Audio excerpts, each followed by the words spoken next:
여러분들이 다 알다시피 예수께서는 그 생애 마지막에 성지순례 차 예루살렘에 왔다가 체포당하고 신문, 재판 등등을 거친 다음 신성 모독죄와 사회 소요죄라는 법에 걸려서 십자가에 처형당했습니다.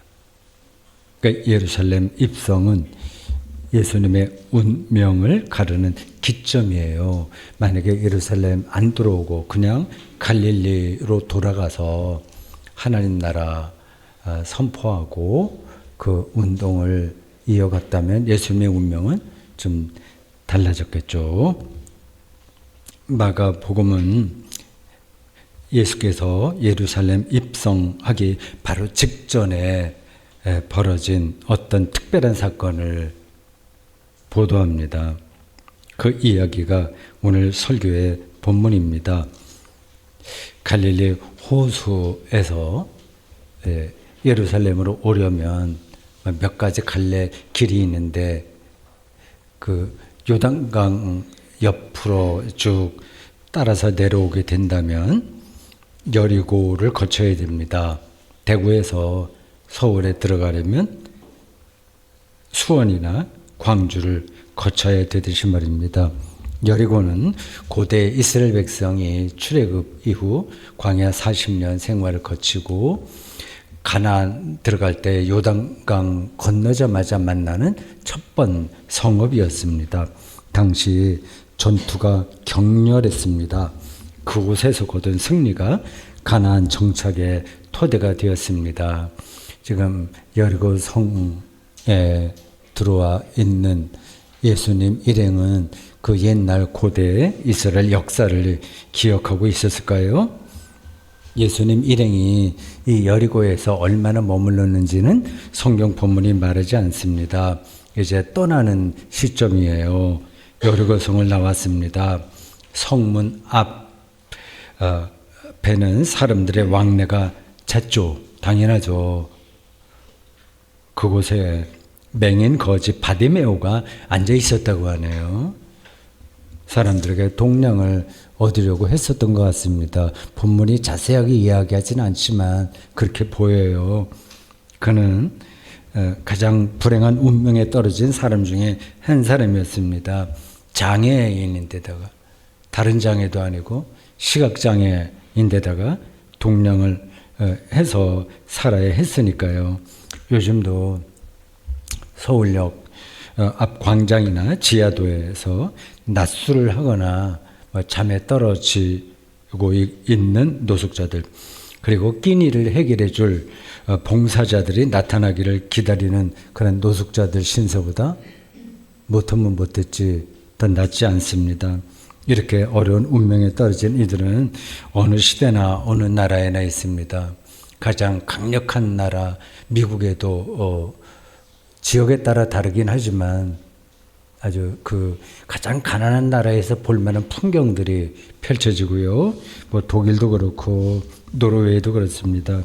자기 잘못으로 그런 운명에 떨어지기도 하고 사회 구조적인 이유도 그렇기도 합니다. 시각 장애인, 이건 뭐 남의 이야기라면 아무것도 아니지만 자기가 시각 장애인이라면 이건 좀 다르게 들리겠죠. 이 시각장애인 이야기가 요한복음 9장에도 나와요. 바디메오 이야기의 요한 버전이라고 할 수 있습니다. 예수 일행이 길을 가다가 날때부터 맹인된 사람을 보았다고 합니다. 요한복음에 나오는 이야기예요. 제자들이 예수께 묻습니다. 이 사람이 이렇게 태어나면서부터 맹인이 된 건 이 사람 잘못인가요? 그 부모 잘못인가요? 그걸 물었습니다. 당시의 사람들은 이런 운명을 인간의 죄와 연결해서 생각했습니다. 예수께서는 이 사람의 죄도 아니고 그 사람 부모의 죄도 아니다. 그 당시에 사고방식을 뒤집는 말씀이에요. 하나님의 일을 드러내는 것이라고 대답하신 다음 눈을 고치셨습니다. 공교롭게 그날이 안식일이었습니다.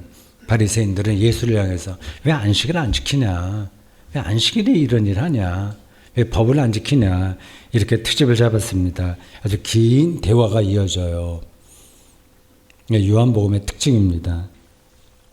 바리새인들이 마지막에 그러면 우리도 맹인이라고 하는 얘기냐? 이렇게 닥을 칩니다. 예수께서 이렇게 대답하세요.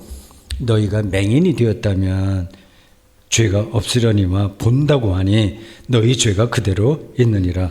요한복음 9장 41절입니다.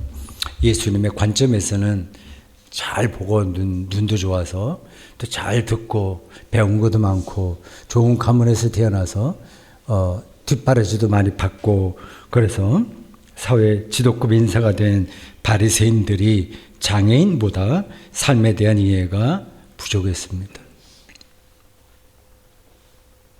예수님의 관점에서 그렇다는 거예요. 그들은 삶의 참된 실체를 보는 게 아니라 자신들의 종교적 업적이나 사회적 업적만 보았기 때문입니다. 삶의 실체를 뭐라고 생각하느냐에 따라서 이 평가가 달라지겠죠. 오늘 본문의 바디메오 이야기로 돌아옵시다. 시각장애인이에요. 그는 나사렛 예수가 지나간다는 말을 듣고 다음과 같이 소리를 질렀다고 하네요. 다윗의 자손 예수여 나를 불쌍히 여기소서. 사람들은 이 바디메오에게 가서 좀 조용히 해라. 왜 공중 예절을 안 지키냐. 왜 민폐 끼치냐. 뭐 그렇게 타일렀던 것 같아요.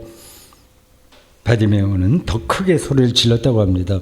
예수께서 바디메오를 불러오라고 말씀하셨고 바디메오는 그 말을 들은 즉시 겉옷을 던져버리고 특달같이 일어나서 예수께 달려왔습니다. 예수께서 바디메오에게 얘기하는 거예요.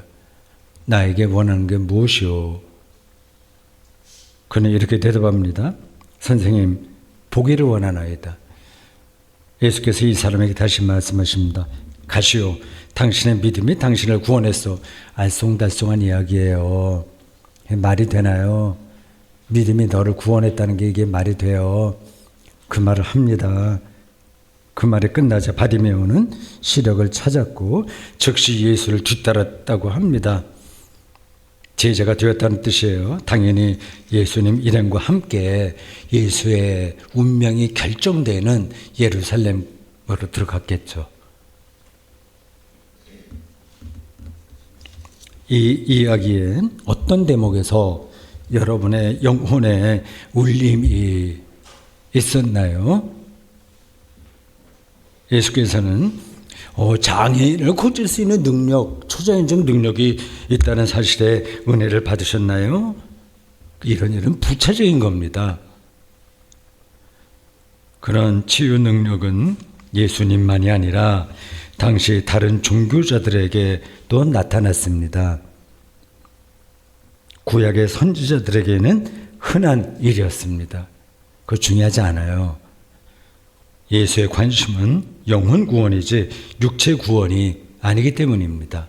제가 영육 이원을 얘기하는 게 아니에요. 예수님의 공생애 중에 장애인이 회복되고 질병이 고쳐지는 일들이 종종 일어났다고 하더라도 이제는 그런 일들은 의사의 업무로 돌아갔습니다.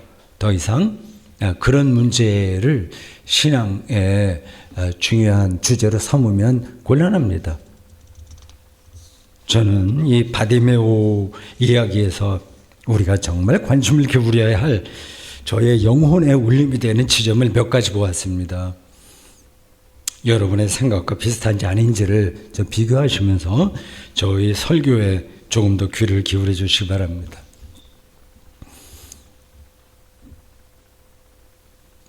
우선 우리 인생에는 어떤 특별한 일이, 특별한 일 말이에요. 우연한 방식으로 발생한다는 사실이 중요합니다.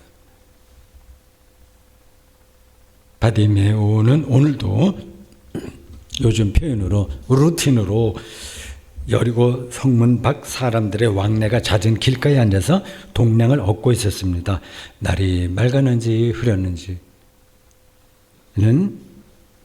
모르죠. 기온이 따뜻했는지 서늘했는지는 모르겠습니다만 똑같은 날의 반복이었습니다. 그가 앉아있던 그 자리에 예수 일행이 지나갈 것이라는 사실은 아무도 예상하지 못했습니다. 이런 일은, 그 만남은 우연히 중첩되어야만 일어납니다. 제가 다른 설교에서도 몇 번 얘기했을 겁니다. 근데 그 사실을 눈여겨봐야 돼요. 그렇지 않으면 일상은 느슨해지고 루즈해집니다. 예수께서 여리고가 아니라 반대편인 엠마오를 통해서 예루살렘으로 들어갈 수도 있었습니다. 근데 여리고 쪽으로 오신 거예요. 여리고 쪽으로 왔다고 하더라도 여리고에 들리지 않고 빨리나 예루살렘으로 들어가야지 해서 지나칠 수도 있었고, 바디메오의 외침을 못 들은 척 할 수도 있었습니다. 갈 길이 바쁘니까요. 그리고 예수께서 모든 장애인과 환자를 고친 것도 아니잖아요.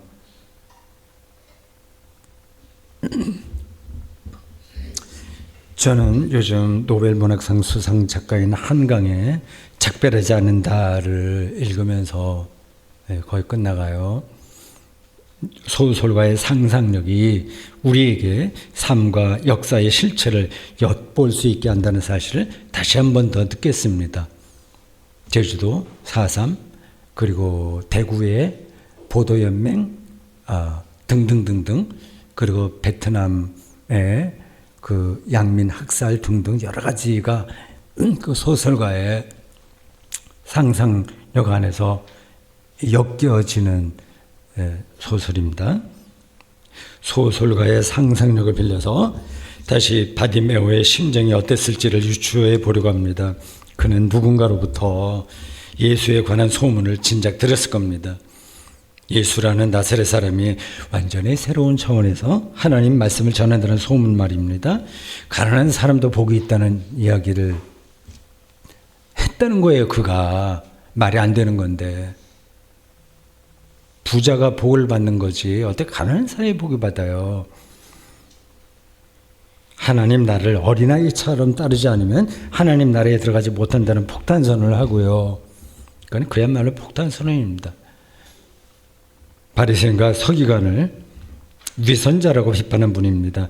안식일에 장애인을 고치고 법을 어긴 거예요.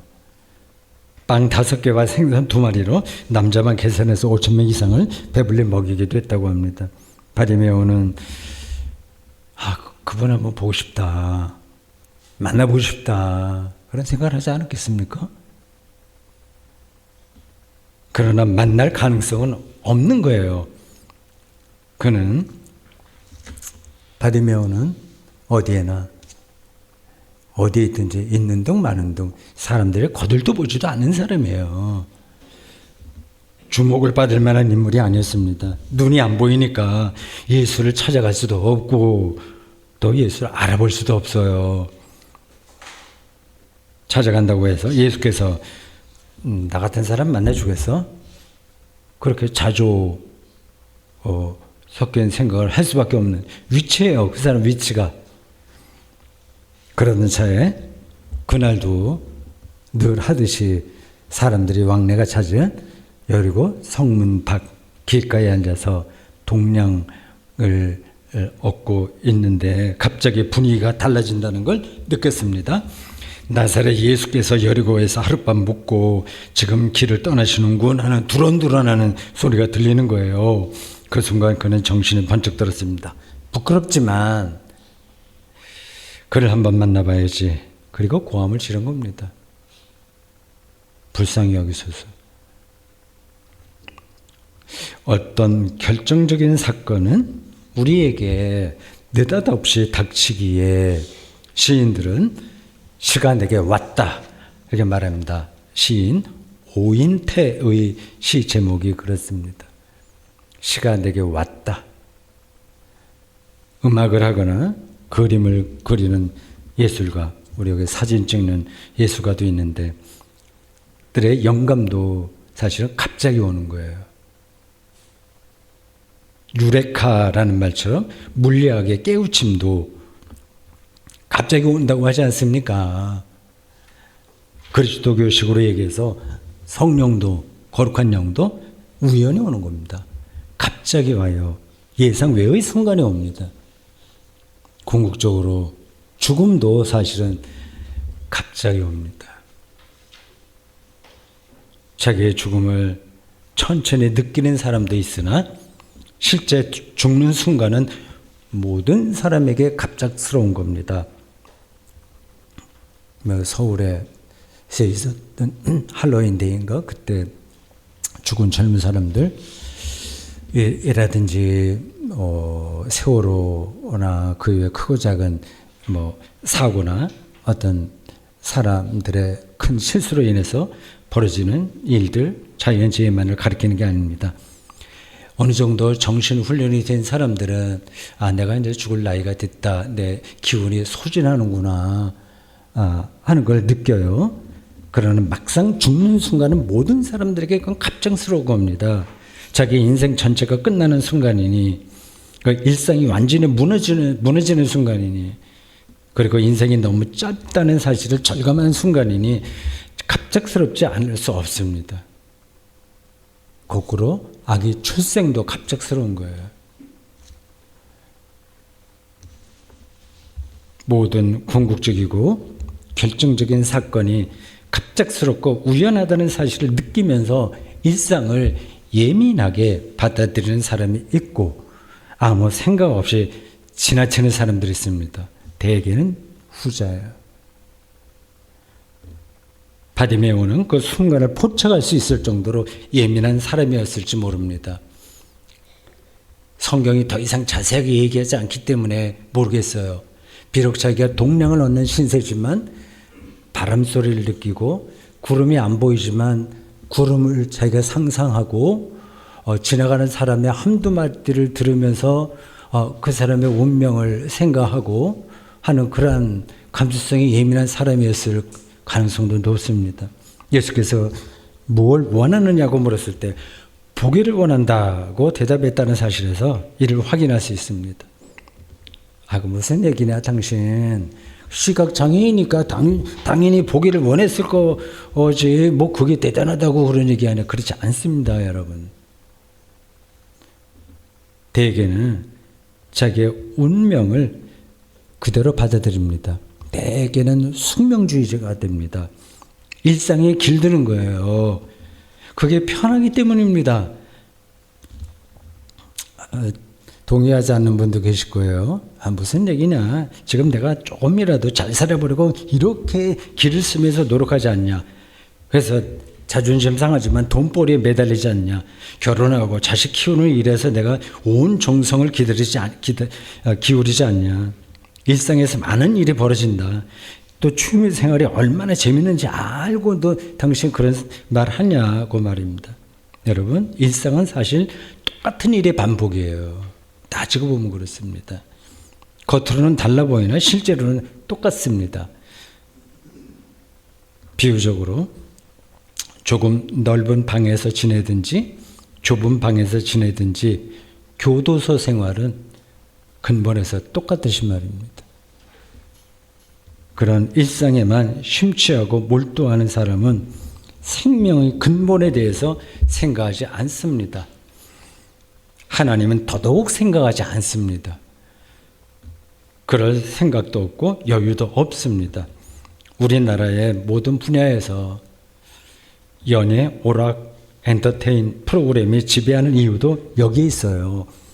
그런 것들이 일상의 매너리즘을 조금이라도 벗어나게 해주는 유일한 탈출구이기 때문에 그렇습니다.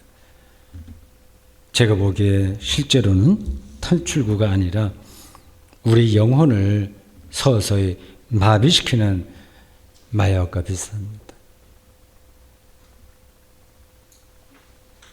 개구리가 따뜻한 물에 처음에 있다가 괜찮다가 끓이면서 그 안에서 죽는다면서요. 자기도 모르게 그렇게 된다면서요. 혹시 우리가 그 안에 있는 개구리는 아닐까요?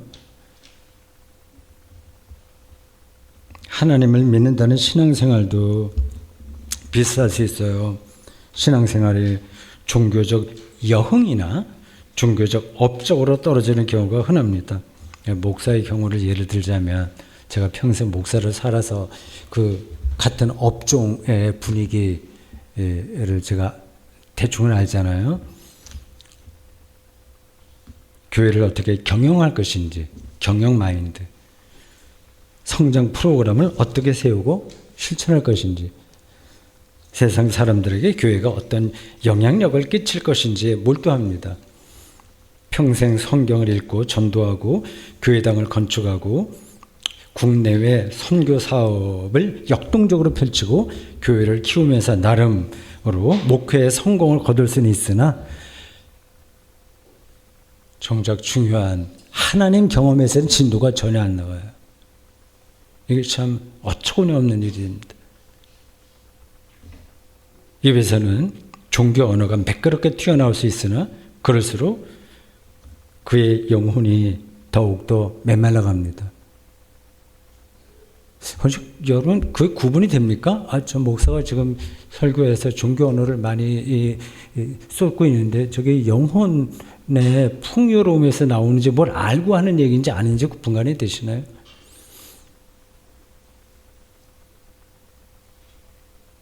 교회 평신도 지도자들도 비슷합니다. 저도 그런 분들 많이 만나봤을 거 아니에요. 평생 시간과 돈과 몸을 바쳐서 교회 생활에 매달렸으나 정작 하나님에 관해서는 알지도 못하고 알고 싶어 하지도 않고 그냥 그렇게 삽니다. 그래서 헌금 많이 하고 좀 주차 관리 잘하고 좀 건전하고 모범적이면 교회 권사, 장로 이렇게 지도자가 되는 거죠. 기껏해야 하나님의 은혜로 내 자식들이 잘 되었다거나 기도 응답 받았다는 신앙 간증 수준에 머뭅니다. 대기가 그래요. 제가 보기에 그들에게는 보기를 원한다는 바디메오의 거룩한 열망이 없습니다. 그냥 그걸 좀 연결시켜서 얘기한다면 내가 여기서 동량을 얻는데 좀 불편하니까 천막이라도 하나 쳐주세요 라든지 아니면 스마트폰이나 하나 주세요 라든지 다른 거를 요구하는 거 비슷한 겁니다. 정말 중요한 것에는 관심이 없이 살 수 있어요. 그래도 인생은 내가 흘러가니까요. 바디메오는 당신의 믿음이 당신을 구원했소라는 예수님의 말씀을 들었습니다. 예수께서 인정한 그 믿음을 믿는 자에게는 불가능이 없다든지 봐라 그 믿으니까 그 병 고치지 않냐 믿음 만능주의 식으로 가는 건 기독교가 얘기하는 믿음하고는 거리가 멉니다.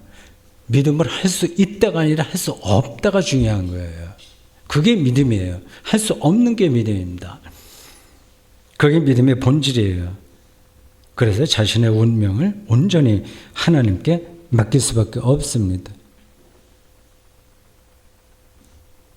교회 역사에서 믿음을 가장 정확하게 신학적으로 설명한 대표적인 인물은 마틴 루터예요. 루터는 지금부터 507년 전 1517년 10월 31일 신학 논제 95개조를 위텐베르크 당시는 성당이죠. 정문에 게재했다고 합니다. 지금은 그게 교회당으로 바뀌었어요. 독일 여행 가보신 분들 알겠지만 성당하고 교회당하고 오래된 건물은 구별이 안 돼요. 성당이 다 개신교로 바뀌었기 때문에 그렇습니다. 독일 중부서부터 이제 개신교가 많아요. 95개의 신학 논제의 핵심은 면죄부와 교황 무호설에 대한 비판이었습니다. 이 비판에 세 가지 신학 명제로부터 출발한 거예요. 이 비판은 면죄부와 교황 무호설은 이 마틴 루터의 더 중요한 신학 명제 세 가지 다 아시죠? 솔라 피데, 솔라 그라티아, 솔라 스크립트라. 오직 믿음, 오직 은총, 오직 성경입니다. 여기서 하나를 꼽으라면 솔라 피데예요. 사람이 하나님 앞에서 의롭다고 인정받는 길은 오직 믿음이라는 뜻입니다. 당시 가톨릭 교회에서는 믿음과 더불어 행위도 중요하다고 가르쳤어요. 일리가 있는 거죠. 그리스도인다운 행위가 없으면 그 죽은 믿음 아닙니까? 야고보가 얘기한 것처럼 그럴듯한 거예요. 문제는 그 믿음은 눈에 보이지 않으니까 사람들이 행위에 치우칠 수밖에 없다는 데 있습니다. 믿음은 이게 붙들기 힘든 거예요. 그래서 행위에 치우치게 됩니다. 사람은요. 그냥 인간적인 비유로 하면 부모와 자식 간의 관계도요. 그 부모와 자식 관계가 정말 진실한지 어떤지 이게 눈에 안 보이잖아요. 그러니까 뭐 용돈을 준다거나 어떻게 그런 식으로 확인하잖아요. 그런 거 보고 참 좋은 부모다 아니면 효자다 효녀다 그런 얘기들을 흔히 하고 있지 않습니까? 그게 아니잖아요. 참된 관계라고 하는 건. 근데 그게 보이지 않으니까 어려운 겁니다. 당시 가톨릭 신자들은 성지 순례, 마리아 기도, 헌금이나 자선행위 이런 데 경쟁하듯이 매달렸어요. 그건 보이는 거니까요. 그런데 모든 것을 다른 사람보다 더 레디컬하게 실천해 보았던 수도사 출신이에요. 루터는. 젊었을 땐 그래서 아주 빼빼 말랐습니다. 오늘 교회 주보에 나온 제 서재에 있는 루터상은 퉁퉁해진 상태예요. 죽을 때 거의 가까워서요. 60대 초반에 죽었습니다. 그가 그렇게 많이 살이 찌게 된 이유가 그 비밀인데 제가 말씀드려도 될지 모르겠습니다. 그의 아내가 수녀였거든요. 그래서 늦게 결혼했습니다.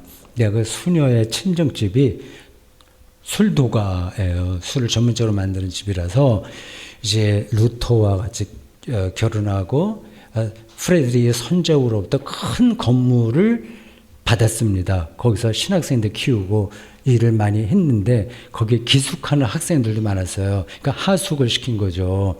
그러면서 맥주를 많이 빚었습니다. 그래서 루터가 하루에 2000cc 최소한 그렇게 마셨다고 하네요. 아마 그 살찐 게 맥주살이 아닌가 싶어요. 근데 젊었을 때 빼빼 말랐습니다. 고행 이런저런 거 많아요. 그분에 얽힌 일화가 많습니다. 그 모든 것을 레디컬하게 실천해 보았던 루터는 그런 방식으로 그리스도인이 전혀 영혼의 평화를 누릴 수 없다는 사실을 깨달았어요. 이 사실을 루터 이전에 바울이 분명하게 더 짚었어요. 사람은 율법으로 의로워지는 게 아니라 율법은 행위니까요. 믿음으로 의로워진다고 말입니다. 다음과 같은 바울의 극단적인 발언도 있어요. 로마서 4장 15절. 율법은 진노를 이루게 하나니. 무슨 뜻인지 아시겠어요? 내가 더 잘해야 되는데 거기에 떨어지는 거예요. 그러니까 진노예요. 그게. 아무리 잘해도 안 되는데 계속 더 잘해야 되는데 마음이 불안해지는 거예요. 내가 기도를 10번 하루에 7번 했어. 더 해야 되는데 이런 식으로 가게 됩니다. 율법이 본질이 그런 거예요. 그걸 바울이 이미 진작에 말한 거예요. 율법이 없는 곳에는 범법도 없느니라. 폭탄선언입니다. 완전히 패러다임이 달라지는 거예요. 거칠게 말하면 모범생처럼 사는 것만으로 삶이 충만해지지 않는다는 뜻이에요. 더 일상적인 말로 하면 럭셔리하게 사는 것만으로는 행복하지 않다는 겁니다. 더 그렇게 살아야 되는데 더 그렇게 살아야 돼 끝이 없어요. 종교개혁의 후예인 오늘의 대한민국 그리스도인들이 믿음으로 의로워진다는 가르침을 얼마나 진지하면서도 실제 차원에서 경험하고 있을지요. 생각해 보십시오. 이건 단순히 종교의 문제가 아니라 우리 삶 자체의 문제예요. 바디메오는 다른 사람에게 내세울 게 전혀 없던 사람입니다. 그야말로 의지할 만한 그 무엇도 없었어요. 나싱이에요. 나싱. 오직 현재 운명을 벗어나서 보는 삶을 향한 열망만 있었습니다. 솔라 피데예요. 한강은 이런 열망을 채식주의자에서 육식을 거부하고 나무가 되고 싶어 했던 한 여자로 형상화했습니다. 비유적으로 설명하겠어요. 이게 어떤 건지를 제가 알고 있는 한에서 이제 설명하려고 하는 겁니다. 여기 파도에 휩쓸려 죽음 직전에 놓인 사람이 있다고 합시다. 갑자기 구명줄에 손에 잡혔어요. 죽음 직전인데 그 사람은 지금 구명줄에 모든 힘을 쏟습니다. 친구들과 해외여행 나갈 계획 이거 생각 안 해요. 넓은 아파트로 이사할 계획 이거 생각 안 해요. 냉장고 안에 쟁여있는 다이어트 식품에 신경 쓰지 않습니다. 이거 비슷한 거예요. 믿음은 오직 하나님과의 관계에서만 삶의 희망을 얻는다는 사실 하나에 집중하는 겁니다. 그래서 예수께서는 역설적으로 가난한 자가 복이 있다. 다른 거 신경 안 써야 되니까. 그래서 신경 쓸 때가 많은 부자가 하늘나라에 들어가기 어렵다. 이게 이렇게 말씀하신 게 아니겠습니까?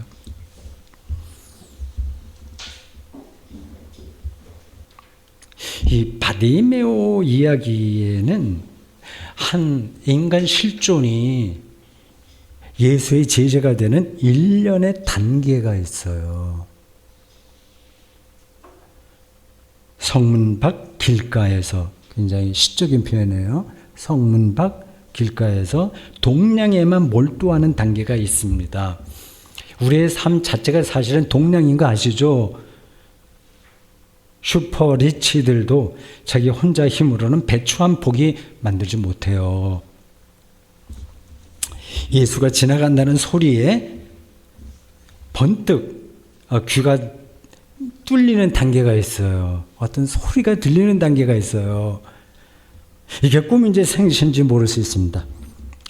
다윗의 자손이여 나를 불쌍히 여기소라고 외치는 단계에 들어간 사람도 있습니다. 실존을 뚫어보는 거죠. 반대로 내 운명 참견하지 마. 나 혼자 무소의 뿔처럼 멋지게 잘 산다고 큰 소리 치는 사람도 있습니다. 죽어야 할 운명에서 벗어나지 못하는 한 아무도 큰 소리 칠 수 없다고 저는 생각합니다. 무엇을 원하느냐라는 예수의 말을 듣는 단계도 있고요. 보기를 원한다는 꼭 말하는 단계도 있고, 당신 믿으면 당신을 구원했소라는 말을 듣는 단계도 있어요. 단계마다 영적인 깨달음의 비약이 일어나면서 우리의 삶이 더 풍요로워집니다. 풍성해집니다. 저는 여러분이 언젠가는 바디메오처럼 임마누엘이신 그 예수님의 제자가 되는 단계로 들어가기를 진심으로 바랍니다. 아멘.